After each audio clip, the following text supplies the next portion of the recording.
கணவன் மனைவி இருவரில் யாருக்காவது குழந்தை பெற முடியாத குறைபாடு இருந்தால் வாடகை தாய் முறையில் குழந்தை பெற்றுக்கொள்ள சட்டம் அனுமதிக்கின்றது. தற்பொழுது அமலில் உள்ள வாடகை தாய் விதிமுறைகள் 2022ஆம் ஆண்டு கொண்டு வரப்பட்டன. இந்நிலையில் அவற்றில் மத்திய அரசு திருத்தம் கொண்டு வந்துள்ளது. திருத்தப்பட்ட புதிய விதிமுறைகளை நேற்று அறிவிப்பாணையாக வெளியிட்டது. வாடகை தாய் முறையில் பிறக்கப் போகும் குழந்தை அதன் தந்தையின் உயிரணுவையோ அல்லது தாயின் கருமுட்டையையோ கொண்டிருக்க வேண்டும். அந்த நிபந்தனையுடன் தான் வாடகை தாய் முறையை பயன்படுத்த அனுமதி அளிக்கப்படும். அதாவது கணவன் மனைவி இருவருக்குமே குழந்தையை உருவாக்க முடியாத குறைபாடு இருந்தால் அவர்கள் வாடகை தாய் முறையை பயன்படுத்த முடியாது.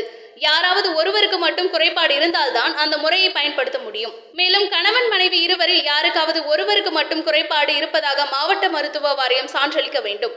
மேலும் அதன் பிறகுதான் உயிரணுவையோ அல்லது கருமுட்டையையோ தானமாக பெற முடியும்.